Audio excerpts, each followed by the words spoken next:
Pessoal, vamos resolver agora então o exercício 39 do capítulo 6 do livro Química, Ciência Central, 13ª edição. Perfeito? Vamos lá então. O exercício 6.39 nos diz então o seguinte: usando a equação 6.5, calcule a energia do elétron no átomo de hidrogênio quando n igual a 2 e quando n igual a 6. Calcule o comprimento de onda da radiação liberada, emitida, enfim, quando um elétron se move de n igual a 6 para n igual a 2. Letra B. Está essa linha, né, enfim, do espectro de emissão, né, na região visível do espectro eletromagnético, né, e se for o caso, né, se estiver na faixa do visível, a qual cor ela corresponde? Enfim, essa é a letra B. Vamos lá então. Bom, a letra A nos pede então para usarmos a equação 6.5, né? A equação 6.5 é essa, né? A energia do elétron é igual a menos 2,18 vezes 10 a menos 18 joule, que multiplica 1 sobre N2. No modelo atômico de Bohr, o N é o número da órbita, né? Mas enfim, modernamente nós vamos falar aí que enfim, é o número quântico principal, corresponde ao nível de energia. Mas enfim, essa é a equação. O menos, né, tem a ver com o fato de que quando próton e elétron, estamos falando do átomo de hidrogênio, né? Um próton apenas no núcleo, um elétron apenas na eletrosfera. Quando o próton e elétron estão separados a uma distância infinita, bem entendido, né? Distância infinita no sentido que a física atribui, quer dizer, no caso aí de um próton e de um elétron, 1 milímetro já é uma distância infinita, né? Enfim, dadas as dimensões, né, das duas partículas. Mas enfim, quando o próton e o elétron estão separados a uma distância tal que não há interação entre eles, né? Então, a energia potencial aí é zero. A partir do momento que o elétron entra na esfera de ação, por assim dizer, do próton, né? Imaginemos o próton fixo e o elétron se aproximando dele.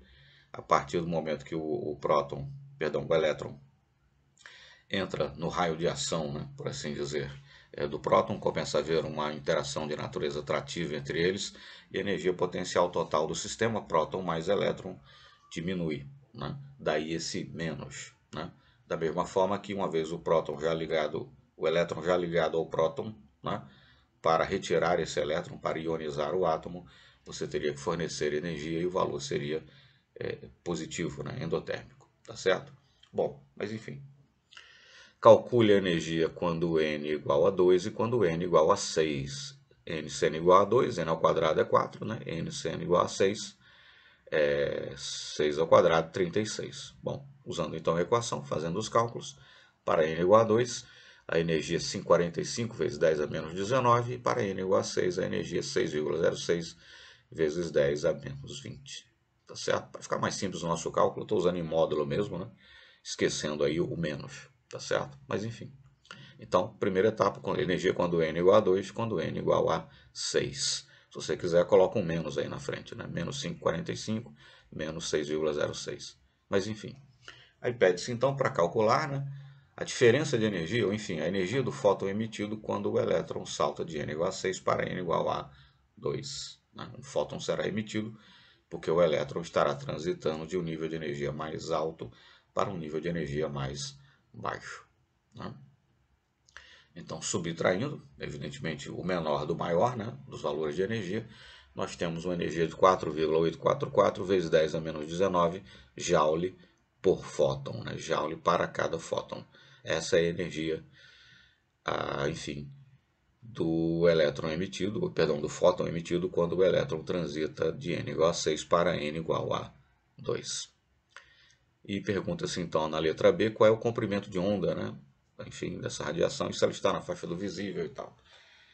Ou, enfim, se a radiação emitida está na faixa do visível e se estiver, qual é a cor, né? Para tanto, nós precisamos saber qual é o comprimento de onda associado a esse fóton que é emitido, né?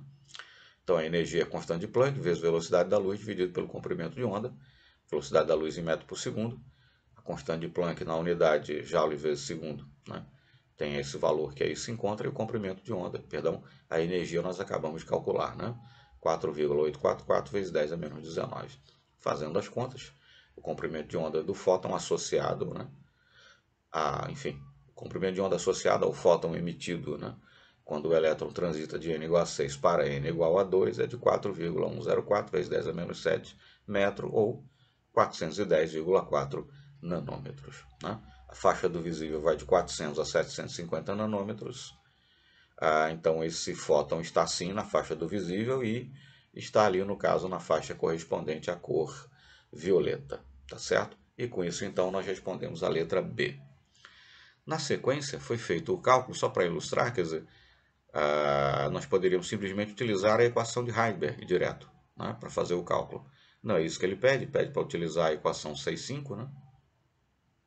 Aí você tem que calcular a energia em n igual a 2, em n igual a 6, fazer a diferença dos dois valores de energia, para aí, então calcular o comprimento de onda e saber em qual faixa do espectro, né, eletromagnético se encontra aí o comprimento de onda do fóton emitido. Né?